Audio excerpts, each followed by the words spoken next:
Hi there. Welcome to Oakland Side 510. I'm Tasneem Raja, editor-in-chief of the Oakland Side, your independent nonprofit newsroom. Later in this episode, a new city budget, private money to fight illegal dumping, Oakland Unified's budget gap, Donald Trump joins Oakland's fight over coal, a giant, rare, occult book collection needs a new home, your Juneteenth event guide, and more. But first, a beloved Oakland tradition is under threat, and organizers say false and misleading narratives are to blame. Our arts and community reporter and our public safety reporter join me to break it down. Before all of that, here's a word from a local organization supporting this podcast. The Women's Professional Basketball Association season is on right here in Oakland. This is one you don't want to miss. The WPBA is the nation's leading professional development league, featuring elite basketball talent with games every Saturday and Sunday in June. Games are held in a venue where every seat puts you close to the court, the athletes, and the action. Plus, tickets start at just $35 and cover a full day of games. That is a deal you can't beat. Come be part of the WPBA community. Get your tickets now at womenspba.com.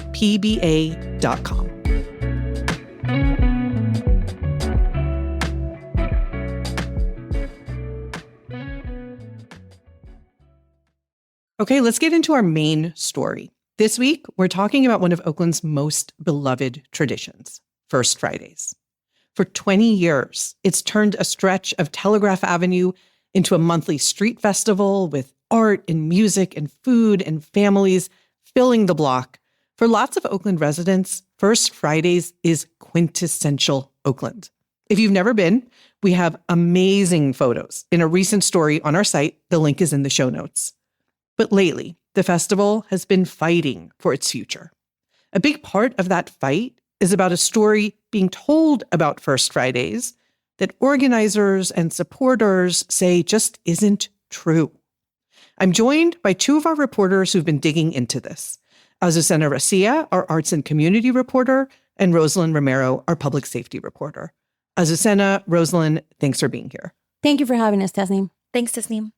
Azucena, let's start with you. So for anyone who's never been, what is First Fridays? So the festival started back in 2006 as a casual, unsanctioned gathering of artists and people.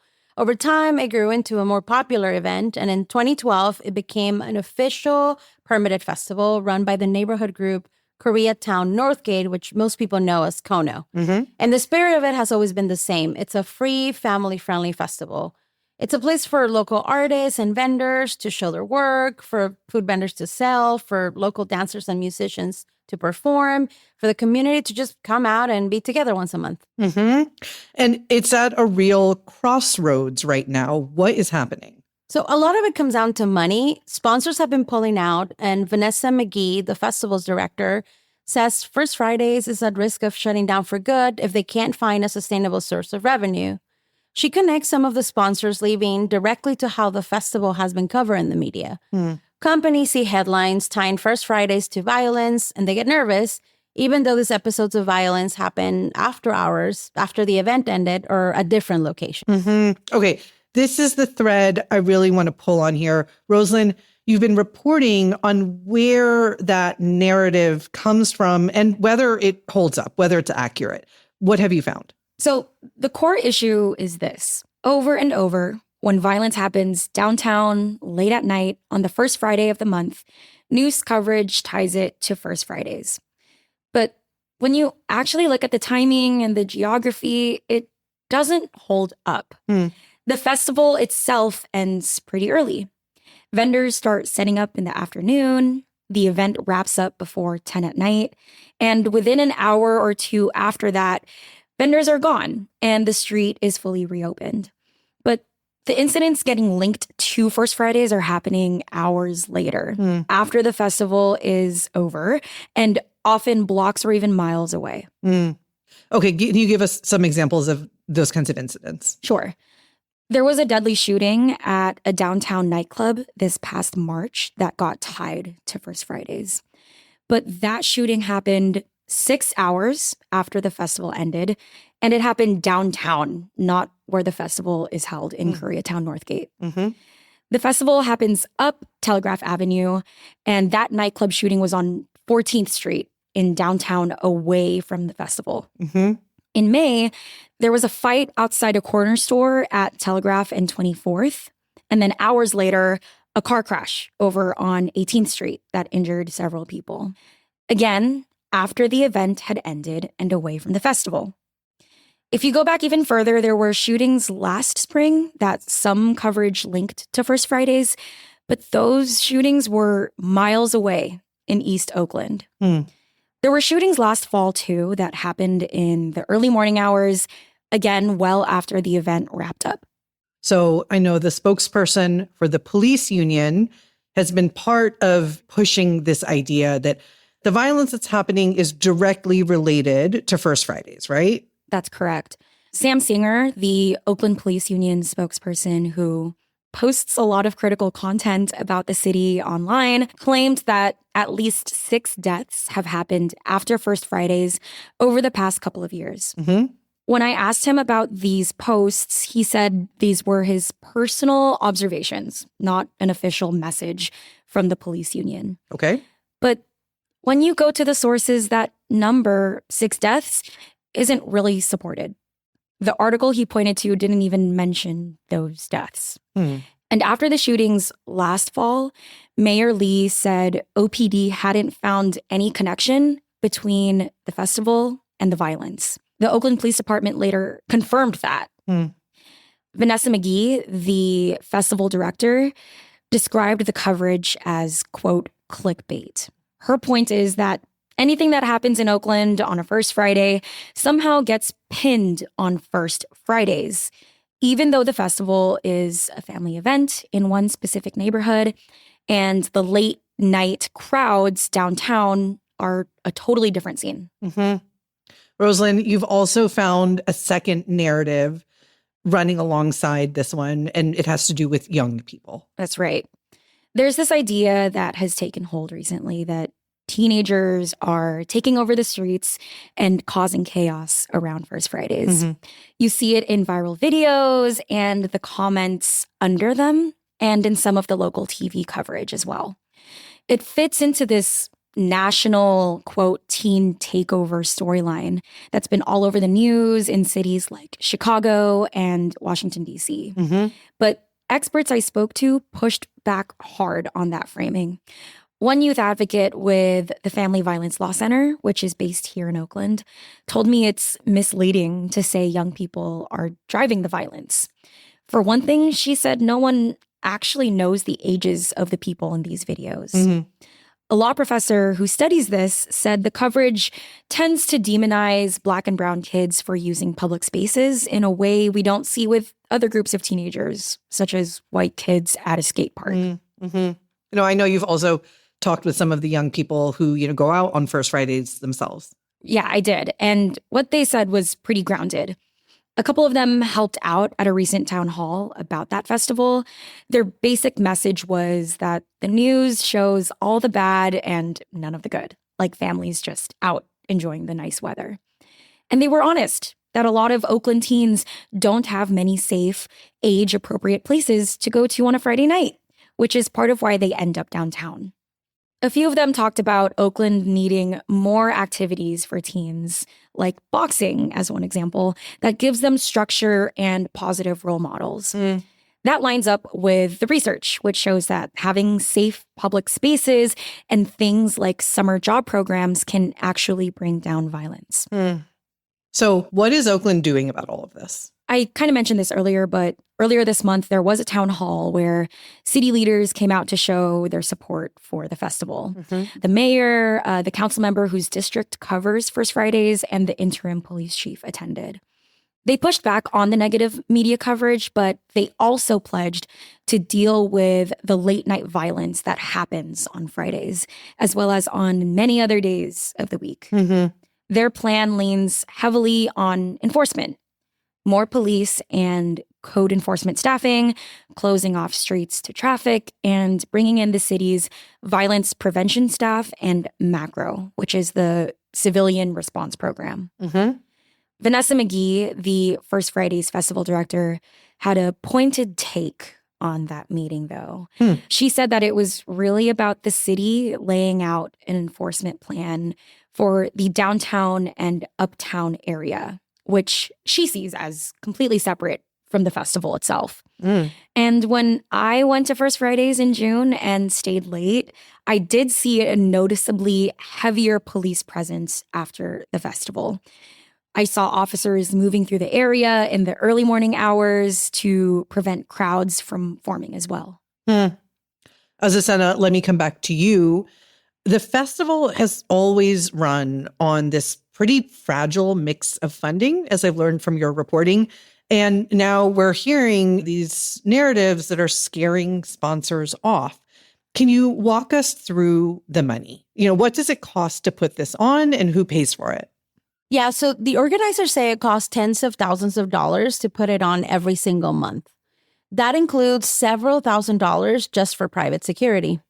That money comes from a few places like company sponsors, community donations, grants, and the fees that the vendors pay every month. The city also kicks in a small amount of in-kind support each year to cover things like police services and some of the permits. There used to be more city support. The city once ran a grant program that helped fund free events like this one, and First Fridays was one of the recipients. But a lot of the city's broader cultural funding was cut in the most recent budget, so a real lifeline disappeared. And that hits the team too. Vanessa McGee, the director of the festival, told me that they used to have 4 employees, and now it's basically down to her and one part-time person. Wow. Okay, let's talk a little bit more about the sponsors. Do we know who has left and why? So McGee wouldn't name the companies that backed out, but she said some of them told her pretty bluntly that they didn't want to be associated with what they called, quote, a party in the street kind of vibe. She says that what the media has portrayed has nothing to do with what the festival is actually about. One of the most consistent past sponsors was Airbnb, and a spokesperson for the company confirmed that they're not a current sponsor, but they wouldn't say why. Some sponsors, though, continue to support and they truly believe in the festival's mission. For example, Toto's Cantina has been a sponsor on and off since June of 2025. Chris Cheeseman, the co-owner of the restaurant, told us via email that the festival organizers have been, quote, great partners in the efforts to revitalize Uptown. He said, quote, now more than ever, they need our support and we're standing by them. As a vendor and a neighbor, we see their commitment to community and safety, which is what Oakland needs. Okay, bottom line, is First Fridays going to make it? Honestly, it's an open question.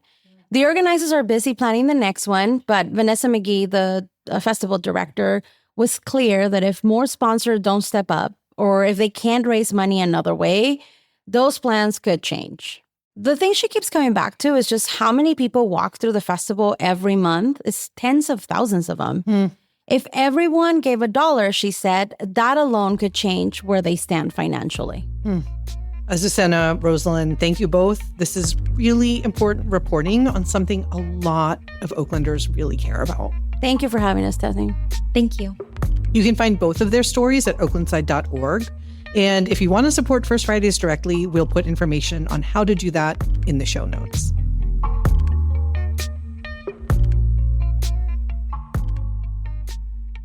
Let's get into more recent reporting from our newsroom. There's more in the full stories, which we will link to in the show notes, and you can always find at oaklandside.org. Sign up for our daily newsletter if you want to get this reporting in your inbox. First up, Oakland has a new budget. Last Friday, the City Council approved a spending plan for the fiscal year that starts July 1st. City Hall reporter Eli Wolf has the details. The budget avoids layoffs and does manage to pay for things like new fire engines, emergency shelter beds, safe parking for people living in RVs, tree pruning, and the city's film incentive program. I mention these items because some were in limbo when voters rejected the parcel tax, Measure E, that the mayor and the council had been counting on for tens of millions of dollars a year. How did they fill the gaps? The council pulled together money from savings on vacant positions and other sources. How are people feeling about this budget? Councilmember Zach Unger summed it up with a play on last year's so-called, quote, nobody's happy budget. He called this one the, quote, nobody's crazy budget. Still, there is a clear loser this year: police oversight. The budget cuts the police commission's funding by nearly 12% and trims more from the commission's investigative arm. Police accountability advocates objected, arguing the city is defunding oversight even as it spends heavily on police and gets closer than ever to escaping federal oversight.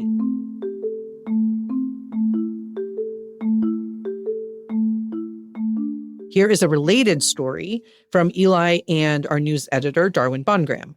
Just a week after voters rejected Measure E, that parcel tax, a private foundation is stepping in to pay for something else that the tax would have funded: the fight against illegal dumping. The Crankstart Foundation, started by billionaire investor Michael Moritz, who's very involved in San Francisco politics, is now giving Oakland more than $9 million over 3 years to clean up and prevent illegal dumping. The money will more than double the number of surveillance cameras the city uses to catch dumpers and pay for deeper police investigations into repeat offenders. Mayor Lee has increasingly leaned on private donors to cover services that the city can't afford on its own.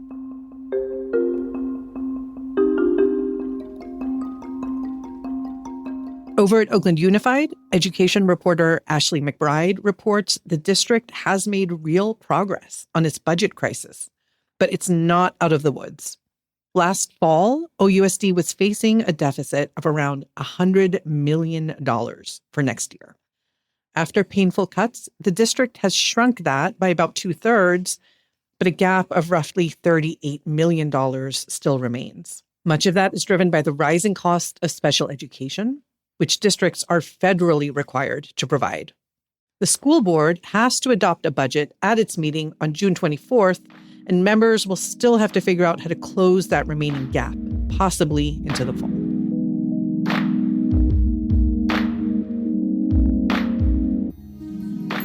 In better news from OUSD, also from Ashley McBride, after a year of uncertainty, the district is committing to keep its school-based violence intervention program going for at least another year.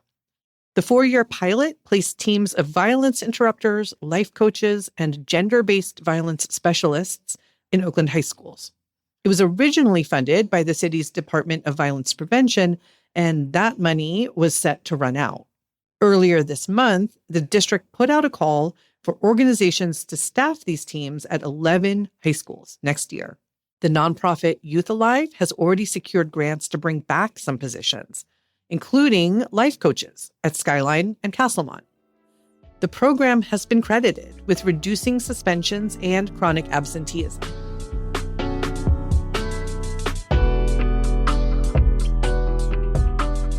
Now to a fight over coal. Eli Wolf reports that East Bay Assembly member Mia Bonta is pushing back on a Trump administration plan to fund a coal export terminal in West Oakland. Earlier this month, the president announced tens of millions of dollars to help build the terminal, which would ship coal from Western states overseas to Asia. This week, Bonta introduced a bill that would require a fresh environmental impact study before a project like this could move forward. She argues that the existing review is more than a decade old and doesn't reflect what's now planned or the latest research on the health risks of coal dust. Bonta says she doesn't want Oakland to become, in her words, quote, a dumping ground for toxic chemicals. Congresswoman Latifah Simon is also fighting the plan in Washington.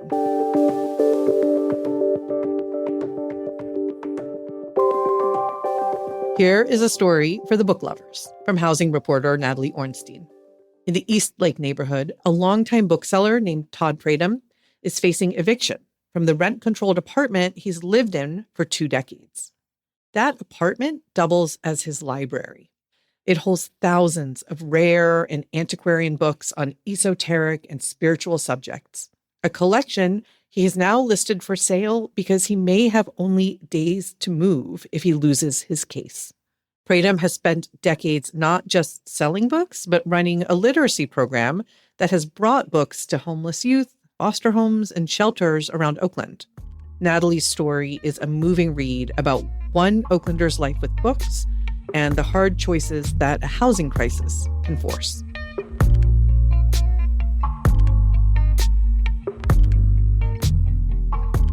Our arts and community reporter, Azucena Rasilla, spent a day riding along with Oakland Animal Control. The result is a vivid look at one of the city's smaller, lesser-known teams. Just a handful of officers handle every animal call in Oakland, from injured wildlife to reports of cruelty and neglect.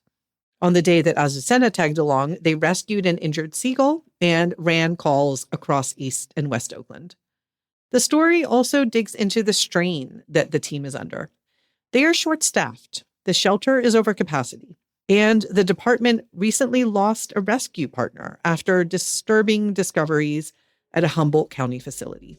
It's a window into important, difficult, often emotional work. I really recommend you read Azucena's full story.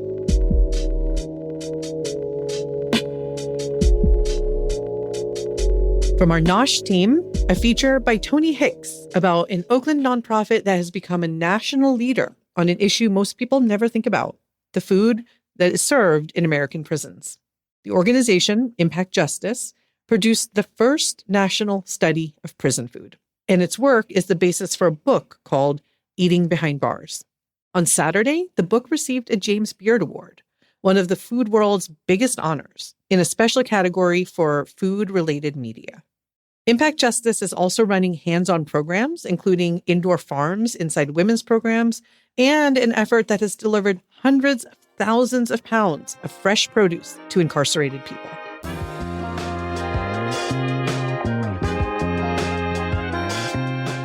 Finally, a programming note. Today is Juneteenth. Azucena Rasilla has a guide to celebrating around Oakland, from a festival at Market to a celebration at the Oakland Museum, day parties, and a Juneteenth-themed Oakland Ballers game. If you're looking for something to do tonight, the full guide is on our website. All right, that's it for headlines. We'll link to all of this reporting in the show notes. That's this week's episode of Oakland Side 510. You can find all the stories we talked about today and all of our other recent reporting at oaklandside.org. Sign up for our daily newsletter to get our reporting delivered to your inbox. This episode was produced by Mark Nieto. On behalf of our entire newsroom, thank you for showing up for Oakland. We'll see you next week.